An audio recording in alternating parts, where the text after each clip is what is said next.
Today marks the 40th anniversary of The Empire Strikes Back, so we're going to stop and rank all 11 Star Wars movies from worst to best.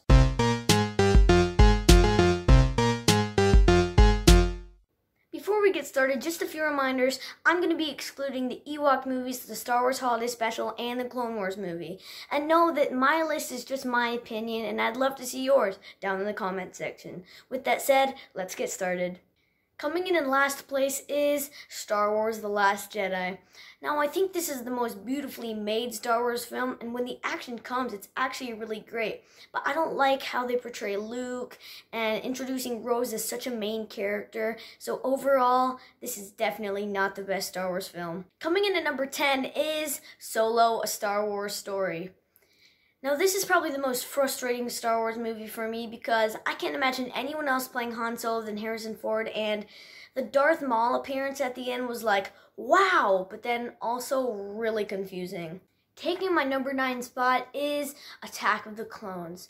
Now, there are lots of reasons this movie is not anyone's number 1 Star Wars movie, because it's basically like watching a cartoon because of how much CGI they use, and Hayden Christensen's "I don't like sand" is why would they write that in the script? And some of the acting in that movie is really not good. But some of the lightsaber duels are pretty exciting. That's why it's not all the way at the bottom. Number 8 is The Phantom Menace. Now, there's really only one reason I don't like this movie, and that reason is Jar Jar Binks. I don't know what to say about him. He's annoying. He made some jokes that don't belong in a Star Wars movie, and he's really just not Star Wars material.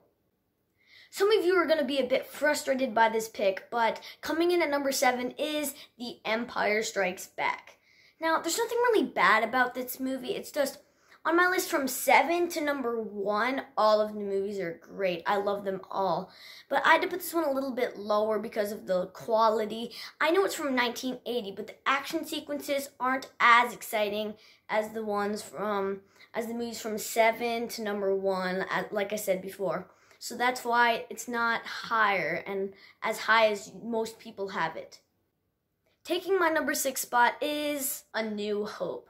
Now, a lot of people have it between 1 and number 3 on their list, but I think that's a little too high because George Lucas thought it was going to be a box office flop, so he didn't do everything that he wanted and the best script they could, and some of the lines nobody would put in a movie that made right now, so that kind of puts it lower on my list for me.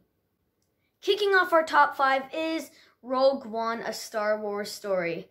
I don't really have anything to say about this movie except for it's one of my personal favorites, it's good, and don't hate me in the comment section. Number 4 is The Force Awakens.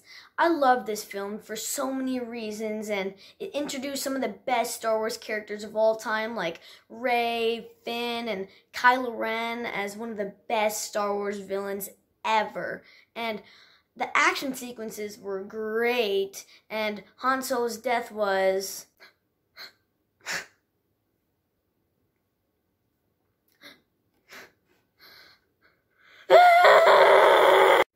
and that is why I love The Force Awakens. Kicking off our top 3 is Return of the Jedi. Now, a lot of you say it's the weakest of the original trilogy, but I think it's the best because the Ewoks are so cute. The final battle is probably the best final battle of all of the Star Wars movies, and overall, it's just a phenomenal movie. Taking our number 2 spot is Revenge of the Sith. Now, this movie is amazing for so many reasons. It has Anakin turning to a Sith, Palpatine telling all of the Jedi that he is a Sith, Padme having Luke and Leia, but then dying because of the heartbreak of knowing that Anakin turned to the dark side, which makes this movie feel like one of the best Star Wars movies. But coming in at number 1 is The Rise of Skywalker. Now, I went into the theaters to see this movie hoping for a great movie because I was disappointed by The Last Jedi, and I got a pleasant surprise. It had Lando, it had the ghost of Luke, it had Leia, It had the memory of Han, which all our characters from the original trilogy, which made this feel like such an iconic end to the saga that started all the way back in 1977. Hi guys, thanks for watching. If you're new to the channel, make sure to hit that subscribe button and click the notification bell to get notified when we upload a new video. I'm going to be ranking the Marvel Cinematic Universe movies soon, so stay tuned and subscribe to Cinema Ranks.